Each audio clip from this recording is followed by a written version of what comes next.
Hello viewers, thank you for watching the video. I'm Wadud from Mimishing Technical English Learning Home. আশা করি সবাই ভালো করে HSC first পরীক্ষা English পরীক্ষা যেটা ফার্স্ট পেপার সেটা ভালো করে দিয়েছেন।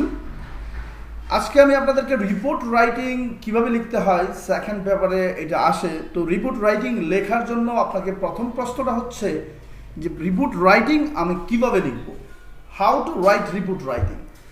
সো গাইজ, আমি আপনাকে বলি রিপোর্ট রাইটিং লেখার জন্য আপনি প্রথমে যেই জিনিসটা আপনাকে মনে রাখতে হবে, you will have to think like a staff correspondent, নিজস্ব সংবাদদাতা যেটাকে বলা হয়। সেই সংবাদদাতা যেমন ধরেন আমরা যখন কোনো একটা টেলিভিশনে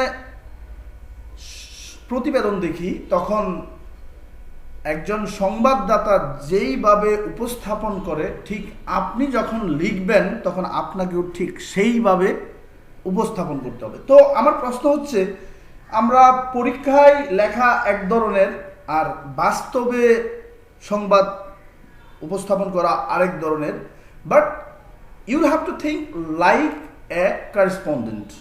আপনি একজন সংবাদদাতার মতো চিন্তা করে আপনাকে লিখতে হবে। এই ক্ষেত্রে যে বিষয়গুলো আপনাকে মাথায় রাখতে হবে, মোস্ট অফ দ্য টাইমস এখানে আপনি নিজের কোনো কিছু উল্লেখ করতে পারবেন না। যেমন আমি এই আগুনটা দেখেছিলাম, এইভাবে না বলে আপনাকে বলতে হবে একটা গার্মেন্টস ফ্যাক্টরিতে ভয়ানক আগুন লেগেছে।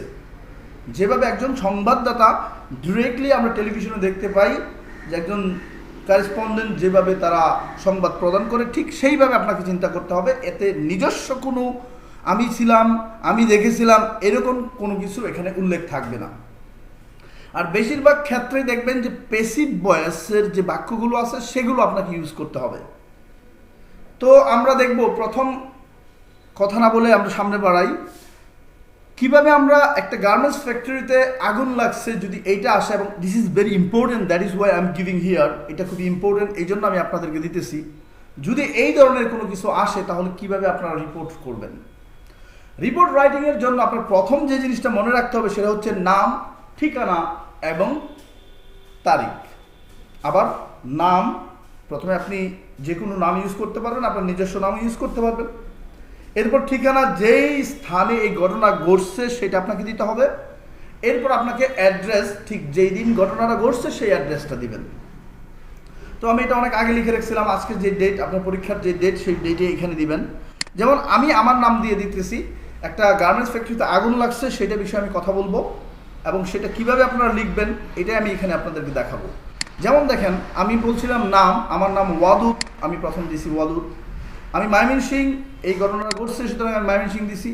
আর যদি আপনার এটা আমার একটা সাভারের ঘটনা যেখানে আগুন লাগছিল, আমি সাভার দিয়ে দিলাম।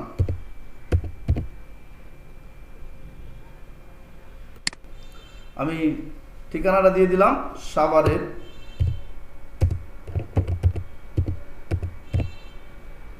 ওকে, এরপর আপনি তারিখ দিবেন। এখন আজকে যেই তারিখ, পরীক্ষার দিন যেই তারিখ সেটাও দিতে পারবেন, অ্যাজ ইউ লাইক, আপনি যেভাবে ইচ্ছা সেভাবে তারিখ দিতে পারবেন। তো মনে রাখবেন, বাস্তবতার ক্ষেত্রে আমরা যে জিনিসটা করবো সেটা হচ্ছে যেদিন ঘটনাটা ঘটবে সেই দিনের ঘটনাটা উল্লেখ করেই আমরা তারিখ দিব এবং নাম ঠিকানা উপস্থাপন করব। তাহলে আমরা প্রথম যে জিনিসটা বুঝতে পারলাম, আপনার নাম, যেমন ধরেন আপনার নাম সুমন, আপনি দিলেন সুমন। ঘটনা ঘটছে ময়মনসিংহ, আপনি দিলেন ময়মনসিংহ। ঘটনা ঘটছে ঢাকা, আপনি দিলেন ঢাকা। আজকের তারিখ যেদিন ঘটছে সেই দিনের তারিখটা এখানে উল্লেখ করবেন, দ্যাটস অল। এখন আপনি নাম না দিলে ইচ্ছা করলে আপনি স্টাফ করেসপন্ডেন্ট, যেটা নিজস্ব সংবাদদাতা থাকে টিভি নিউজ চ্যানেলের, সেই নাম উল্লেখ করেও আপনি দিতে পারবেন স্টাফ করেসপন্ডেন্ট, যদি আপনি আপনার নাম দিতে না চান। বাট ইট ডিপেন্ডস, এটা আপনার উপর ডিপেন্ড করবে। তো একটা গার্মেন্টস ফ্যাক্টরিতে আগুন লাগলে কিভাবে লিখবো সেটা আপনারা দেখলেন। যে কোনো রিপোর্ট লেখার সিস্টেম হচ্ছে নাম, ঠিকানা এবং এরপর দিবেন তারিখ। এটা প্রথম এইভাবে দিবেন। এরপর দেখেন একটা গার্মেন্টসে আগুন লাগছে, তো আপনি বাংলাতে আগে চিন্তা করেন যে একটা গার্মেন্টসে আগুন লাগলে আমরা কি বলবো। একজন সংবাদদাতা সাধারণত বলে একটি মারাত্মক আগুন লেগেছে ড্যাশ ফ্যাক্টরিতে, যে কোনো একটা কোম্পানির নাম যদি দিয়ে দেয় তাহলে সেটাই দিবেন, আর না দিলে আপনি নিজের মতো করে দিয়ে নেবেন। সাভার আশুলিয়াতে, যেখানে এই পর্যন্ত 50 জনের মৃত্যুর খবর পাওয়া গেছে এবং আরো শত শত লোকজন মারাত্মকভাবে আহত হয়েছে। এখন আপনি এখানে কিন্তু এভাবে বলবেন না যে আমি একটা গার্মেন্টস ফ্যাক্টরিতে আগুন লাগতে দেখছিলাম, সেখানে অনেক লোক মারা গেছিল, 50 জনের মতো মারা গেছে, অনেক লোক আহত হয়েছিল, আমরা তাদেরকে ধরে নিয়ে হাসপাতালে নিয়ে গেছিলাম। কখনো এইভাবে আপনার নিজস্ব উপস্থিতি এখানে কখনো উল্লেখ করবেন না। Just you have to think you are a correspondent, আপনি হচ্ছেন একজন সংবাদদাতা। সুতরাং আপনার কথাগুলো ওই রকমভাবে উপস্থাপন করবেন যেন মনে হয় যে একজন সংবাদদাতাই সংবাদগুলো বলতেছে, যদিও আপনি খাতায় লিখতেছেন। তো দেখেন, আমরা এটাকে বাংলা থেকে ইংরেজি করালে অনেক টাইম লাগবে, দ্যাট ইজ ওয়াই, যাতে যেহেতু কালকে পরের দিন পরীক্ষা, সুতরাং আপনারা একটু মনোযোগ দিয়ে দেখবেন এটার ইংরেজিগুলো কীভাবে হয়েছে আমি এটা বুঝিয়ে দেবো। যেমন একটা মারাত্মক আগুন, দেখেন লেখছে এ ডিভাস্টেটিং ফায়ার, মনে রাখবেন ভয়ানক আগুন অথবা মারাত্মক আগুন, ডিভাস্টেটিং ধ্বংসাত্মক, ফায়ার আগুন, লেগেছে হচ্ছে হ্যাজ গাটেড। হ্যাজ গাটেড আগুন লাগা ইংরেজি কি? Has gutted in dash garments factory, and you will have to give a name. আমি যদি বলি ইন যমুনা গার্মেন্টস ফ্যাক্টরি, তাহলে আমি দিব Jamuna garments factory. It depending upon you, it depending upon you, এটা আপনার উপর ডিপেন্ড করছে যে এটার নামটা কি দিবেন। তাহলে দেখেন আমরা লিখলাম এ ডিভাস্টেটিং ফায়ার, একটা মারাত্মক আগুন, হ্যাজ গাটেড, লেগেছে, কোথায় লেগেছে? ইন যমুনা গার্মেন্টস ফ্যাক্টরিতে অ্যাট সাভার, যেটা কোথায়? সাভারে, আশুলিয়া।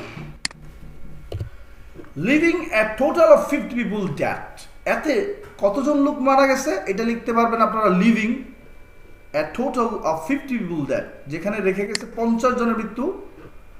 কারখানায় আগুন লাগার কাহিনী এখনো অজানা রয়েছে। নর্মাল একটা জিনিস যে আমরা আগুনটা কেন লাগছে, প্রথমেই আপনি যেহেতু এটা উইটনেস, সেখানে প্রত্যক্ষদর্শী হয়ে খবর দিতেছেন, সুতরাং আপনি এখনও কাহিনী অজানা, এটাই স্বাভাবিক। সুতরাং আপনি বলবেন কারখানায় আগুন লাগার কাহিনী এখনও অজানা রয়েছে। তাহলে এইটা কিভাবে লিখবেন? আগুন লাগার কাহিনী বলতে আগুন লাগার কারণ, the causes of the fire is still unknown, এখন পর্যন্ত আগুন লাগার কাহিনী অজানা। তাহলে the cause of the fire, এটা হচ্ছে কারখানায় আগুন লাগার কাহিনী বা কারণ। The cause of the fire, এখনো কাজ নাই, এই জন্য আমরা দেখেন ইজ বসাইছি। ইজ, এখানে অ্যামিজার কেন আসলো? সবসময় অক্সিলারি ভার্বগুলোর দিকে খেয়াল রাখতে হবে আপনাকে।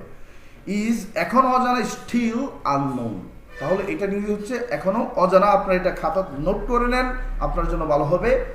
আর আপনারা ইংলিশগুলো শুধু নোট করবেন, বাংলা নোট করার দরকার না। আর আমি এই ভিডিওটা কিভাবে বাংলা থেকে ইংরেজি করবেন সেটা আমি আরেকটা ভিডিওতে আপনাদেরকে দেখাবো। আর এই আজকে শুধু স্টুডেন্টদের জন্য এইটা আমি আপনাদেরকে দিয়েছি, আপনারা নিজেরও প্র্যাকটিস করতে পারেন, নো প্রবলেম।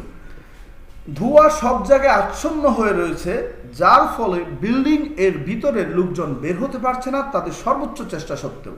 তাহলে ধোঁয়া সব জায়গায় আচ্ছন্ন হয়ে রয়েছে, এটা কিভাবে ইংরেজি করবেন? স্মোক, ধোঁয়া, অ্যান্ড গালফ, আচ্ছন্ন হয়ে গেছে অল ওভার দ্য বিল্ডিং, পুরো বিল্ডিংয়ে, সারা বিল্ডিংয়ে।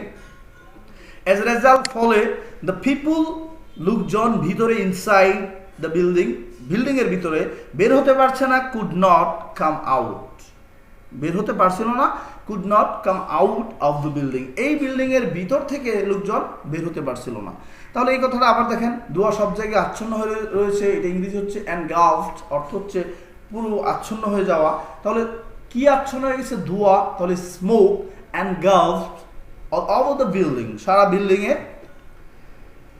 ফলে অ্যাজ এ রেজাল্ট, বিল্ডিং এর ভিতরের লোকজন, যেটার ইংরেজি হচ্ছে the people inside the building, বের হতে পারছে না, could not come out of the building, এই বিল্ডিং এর ভিতর থেকে বের হতে পারছে না। ফায়ার ব্রিগেড এবং সিভিল ডিফেন্সের লোকজন তৎক্ষণাৎ এসেছে আগুনটি নিভাতে। তাহলে ফায়ার ব্রিগেড, আপনি এটা হচ্ছে সাবজেক্ট, তাহলে আমরা লিখবো the fire brigade, the people of fire brigades and civilian defence, লোকজন তৎক্ষণাৎ আগুন নিভাতে এসেছে। দ্যাট মিনস দৌড়াদৌড়ি করে কোনো কিছু করাতে বলে রাস্ট, তাহলে বলবেন the people of fire brigades and civilian defence rushed, rushed হচ্ছে দৌড়ে আসা, দৌড়ে যাওয়া, রাস্ট টু দ্য স্পট, তারা দৌড়ে ঘটনাস্থলে আসছে, টু এক্সটিংগুইশ দ্য ফায়ার, আগুনটিকে নিয়ন্ত্রণে আনতে অথবা আগুনটিকে নিভাতে, এটা ইউজ করবেন এক্সটিংগুইশ। তাহলে টু এক্সটিংগুইশ দ্য ফায়ার, আগুনটি নিভাতে। বাংলাদেশ আর্মি এবং বাংলাদেশ এয়ারফোর্স তাদের লোকজন পাঠিয়েছে এবং তাদের হেলিকপ্টার পাঠিয়েছে লোকজনকে মুক্ত করতে। তাহলে এই কথাটা কিভাবে করবেন? নর্মালি বাংলাদেশ আর্মি এবং বাংলাদেশ এয়ারফোর্স তাদের লোকজন পাঠিয়েছে, তাহলে দেখেন এটা হচ্ছে সাবজেক্ট, বাংলাদেশ আর্মি এবং বাংলাদেশ এয়ারফোর্স। তাহলে Bangladesh army and Bangladesh air force have Saint কেন হলো এখানে? পাঠিয়েছে, এসিএসও দেখেন পাঠিয়েছে এইরকম থাকলে আপনাকে হ্যাভ ইউজ করতে হবে। হ্যাভ সেন্ট কাকে পাঠিয়েছে? দেয়ার পার্সোনাল, তাদের নিজস্ব প্রতিনিধি অথবা পার্সোনাল নিজস্ব যেই সৈনিক থাকে তাদের ওই সৈনিকদের। অ্যান্ড হেলিকপ্টার্স, এবং হেলিকপ্টার্স পাঠিয়েছে টু রেস্কিউ। রেস্কিউ অর্থ হচ্ছে মুক্ত করা, টু রেস্কিউ অর্থ মুক্ত করতে। যখন কোনো ভার্বের সামনে এরকম টু থাকবে তখন মুক্ত করতে, দ্য এফেক্টেড পিপল, যারা ওইখানে ভিকটিম আছে তাদেরকে মুক্ত করতে। এমনকি সব শ্রেণীর লোকজন রেস্কিউ অপারেশনে যোগদান করছিল স্বতঃস্ফূর্তভাবে। তাহলে এমনকি আগে এটার ইংরেজি করেন, অ্যান্ড ইভেন সব শ্রেণীর লোকজন, অল ক্লাসেস অফ পিপুল যোগদান করেছিল। ছিলাম থাকলে পাস্ট ফর্ম দেখেন জয়েন্ট লিখছি আমি, joined the rescue operation willingly অথবা স্পন্টানিয়াসলি, স্বতঃস্ফূর্তভাবে ইচ্ছাকৃতভাবে, যেটাই লিখেন। 8 ঘন্টা কঠোরভাবে চেষ্টা করার পর ফায়ার ব্রিগেড এবং সিভিল ডিফেন্স অন্যান্য এজেন্সির সহায়তায় আগুন নিভাতে আগুন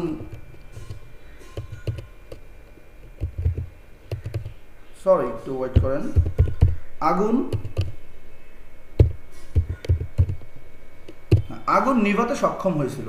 তাহলে 8 ঘন্টা কঠোরভাবে চেষ্টা করার পর, তাহলে দেখেন এইটুকু অংশ হচ্ছে 8 ঘন্টা কঠোরভাবে চেষ্টা করার পর। আপনি যখন ইংরেজি করবেন তখন এখান থেকে শুরু হবে।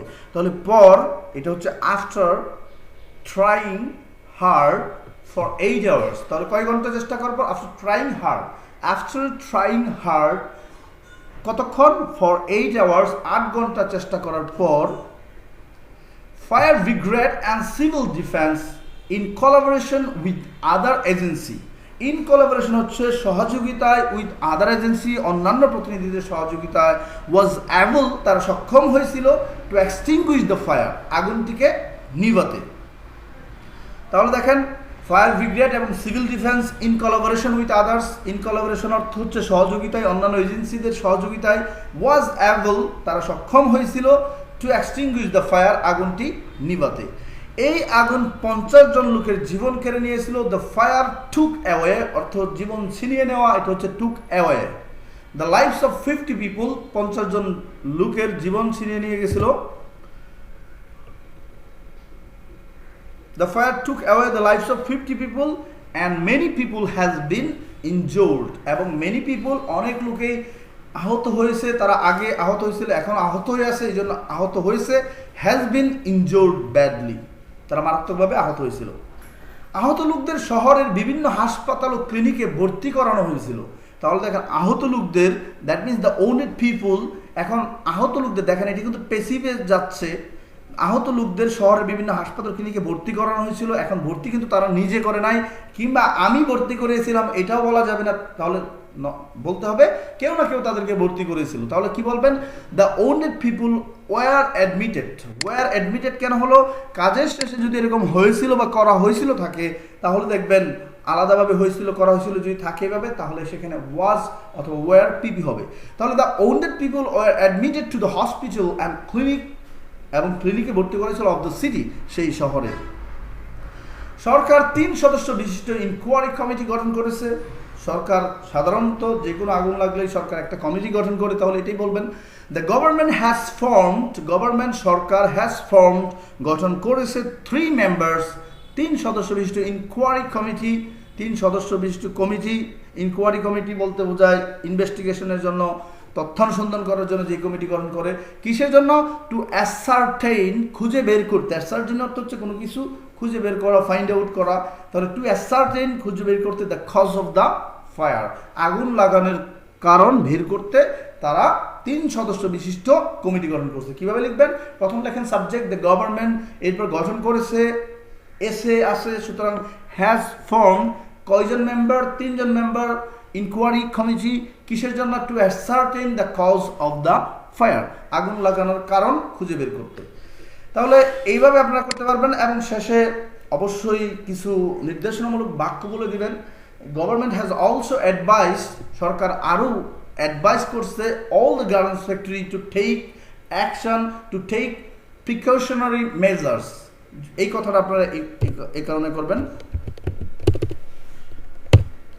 The government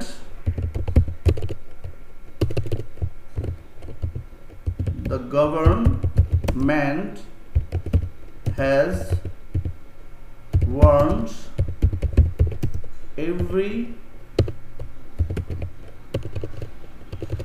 the authority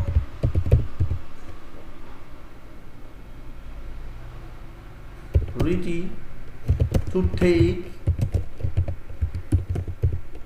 precautionary measures বলতে বোঝাবে আপনাদের precautionary measures প্রতিরোধমূলক ব্যবস্থা precautionary measures to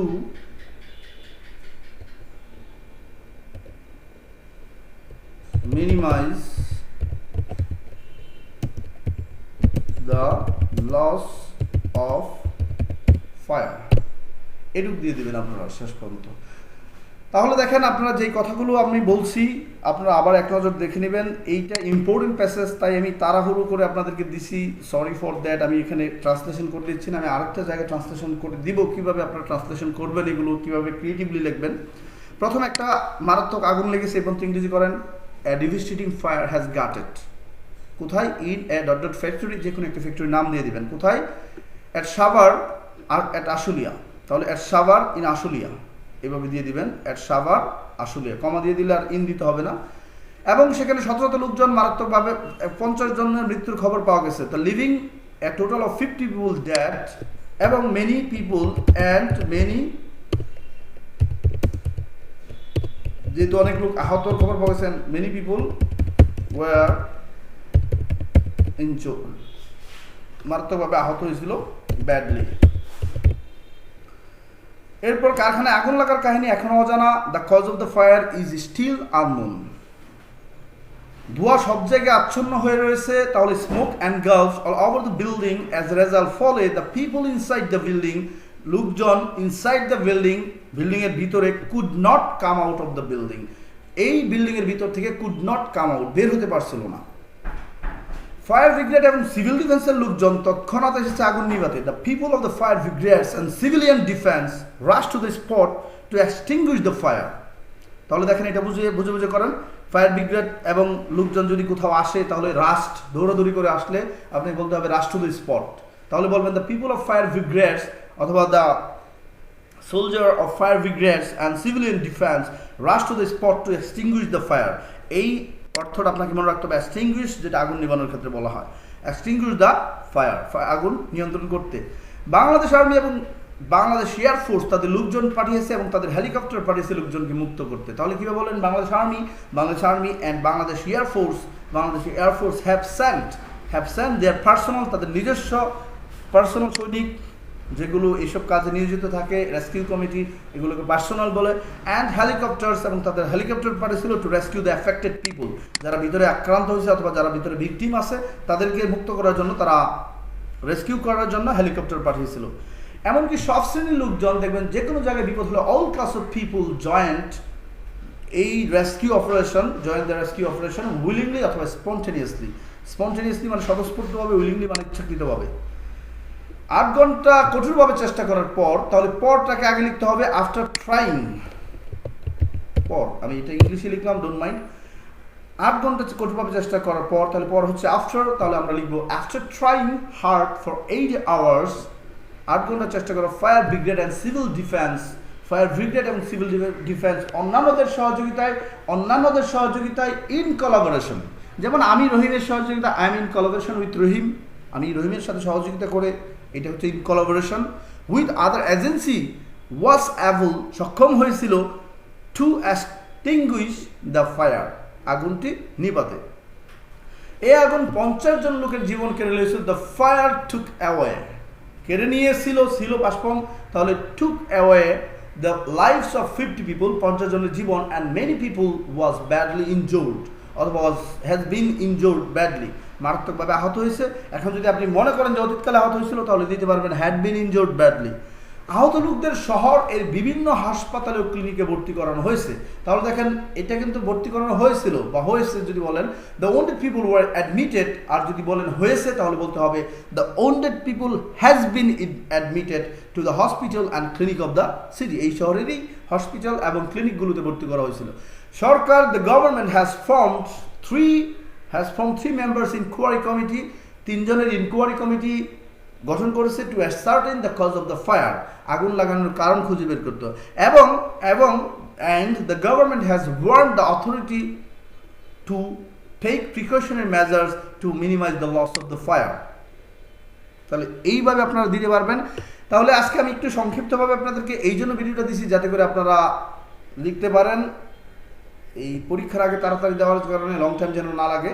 তবে এই ইংলিশগুলো আপনারা বারবার করে দেখে নেবেন। একটা প্যাসেজ, একটা রিপোর্ট রাইটিংকে যদি আপনি একবার দেখেন তাহলে পারবেন না, এটাকে বারবার বাংলাগুলো দেখে নেবেন ইংরেজি, যাতে করে আপনার এখানেই আপনার কমপ্লিট হয়ে যায়। তাহলে আমরা কি বুঝলাম? নাম, ঠিকানা এবং তারিখ প্রথম আপনারা দিবেন। আমি যেভাবে দিছি দেখেন এইভাবেই আপনারা দিবেন। এরপর আপনি মনে করবেন যে কোনো জিনিস আসুক, এখানে পরীক্ষায় কমন আসে না, এটাই স্বাভাবিক, but you will be able to write something creatively. আপনি কিন্তু ক্রিয়েটিভলি লিখতে পারবেন যদি আপনার ভিতর থেকে জড়তাটা সরে যায়। জাস্ট বাংলাকে চিন্তা করবেন, প্রথম সাবজেক্ট নেবেন, এরপর ভার্ব দেখে, কাজ দেখে সাহায্যকারী ভার্ব বসাবেন। এরপর আপনি যদি একটু উলটপালট হয়, এই জন্য আপনার নাম্বার একদম খুব বেশি ডিসক্রিপেন্সি করবে না, কারণ আপনি মনে রাখবেন ইফ ইউ ডোন্ট রাইট, আপনি যদি কিছুই না লেখেন, so teacher how will they give you marks, তারা কিভাবে আপনাকে মার্ক দিবে? এই জন্য আপনি সামথিং ইজ, একটা কথাই আছে, সামথিং ইজ বেটার দ্যান একেবারে ডুইং নাথিং। তার মানে একবারে কিছু না করার চেয়ে কিছু করবেন, এটা আমরা চাই। দ্যাট ইজ ওয়াই যেন পরীক্ষায় যেটাই আসুক সেটা আপনার জানাশোনায় কিছু আসবে। সুতরাং সাহস করে শুধু এই সিস্টেম অনুযায়ী আপনি লিখবেন, দেখবেন 100% you will get marks. So guys, this will be for the day and watch for the next class. Until then, stay tuned with my videos এবং আপনারা প্রত্যেকটা স্টুডেন্টদেরকে জানিয়ে দিবেন আমি Wadud sir always with you, আপনাদের সাথে আছি। ফেসবুকে, ইউটিউবে, অনলাইনে যে কোনো ধরনের হেল্প লাগলে আপনারা আপনার কাছে আসতে পারেন। আর যারা নতুন আছেন তারা অবশ্যই সাবস্ক্রাইব করবেন এবং আপনার বন্ধুদেরকে সাবস্ক্রাইব করতে বলবেন, অথবা ছোটো ভাই যারা আছে তাদেরকে বলবেন যে SC, SSC, HSC, degree, honours, whatever the class, I don't mind for that, you will get the classes here. আপনারা প্রত্যেকে এখানে ক্লাস পাবেন। সো সবাইকে বলবেন ওয়াদুদ ভাই সাথে আছে, সুতরাং no need to get any private, এখানে আসেন, I will try my best to do something for you. Thank you.